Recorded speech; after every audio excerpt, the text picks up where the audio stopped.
मकर संक्रांतीच्या दिवशी काळ्या रंगाचे वस्त्र परिधान करावे की नाही?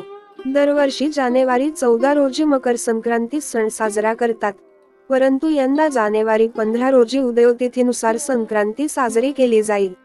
सूर्य राशी परिवर्तन करत करत जेव्हा मकर राशीत प्रवेश करतो तेव्हा त्यास मकर संक्रांती म्हणतात. पौष महिन्यात सूर्य उत्तरायण होऊन मकर राशीत प्रवेश करतो. ही गोष्ट देशभर वेगवेगळ्या प्रांतात वेगवेगळ्या प्रकारे उत्सव म्हणून साजरी केली जाते. हाच दिवस आपण संक्रांत म्हणून मोठ्या उत्साहात साजरा करतो.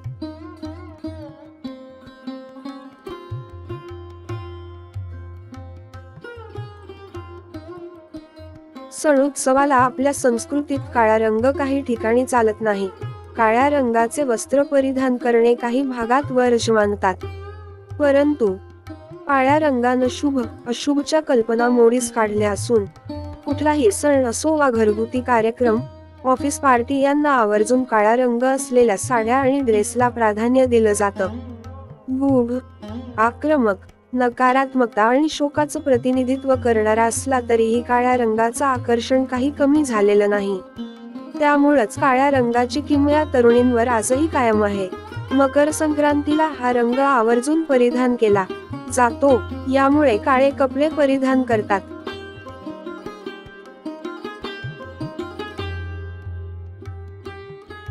हिंदू धर्मातील प्रत्येक सणाला ऋतुमानानुसार महत्त्व आहे आणि त्यामागे काही धार्मिक आणि नैसर्गिक कारणं देखील आहेत. हा दिवस आणि रात्र हिवाळ्यातील सर्वात थंड आणि खूप मोठी असते, त्यामुळे या मोठ्या रात्रीच्या काळोखाला निरोप देण्यासाठी या दिवशी काळ्या रंगाचे कपडे घातले जातात अशी मान्यता आहे.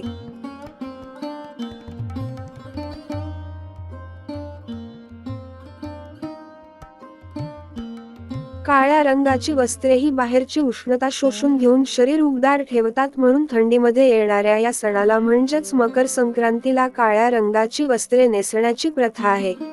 दिनमान वाढत जाण्याच्या आनंदाप्रित्यर्थ पतंग उडवण्याची प्रथा आहे. थंडीच्या दिवसांत तिळ हे शरीराच्या आरोग्याला उपयुक्त असतात.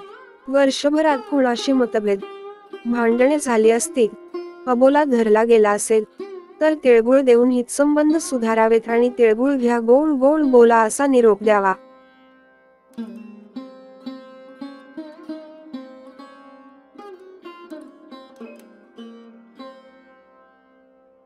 काळी साडी अन हलव्याचे दागिने.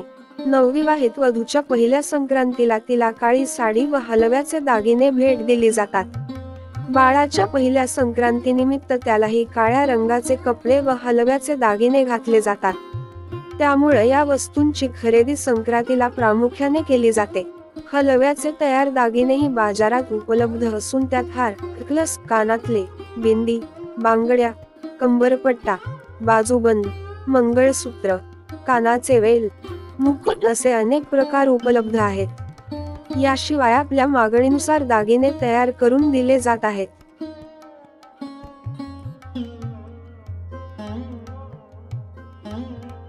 मकर संक्रांत कशी साजरी करावी? मकर संक्रांतीच्या दिवशी स्नान करून सूर्याला अर्घ्य द्यावं. श्रीमद्भागवतच्या अध्यायाचं किंवा गीतेचं पठण करावं.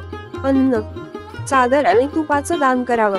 लाल फूल आणि अक्षता वाहून सूर्याला नमस्कार करून नैवेद्य द्यावं. सूर्याच्या बीज मंत्राचा जप करावा. ओम ह्राः ह्रौः सः सूर्याय नमः.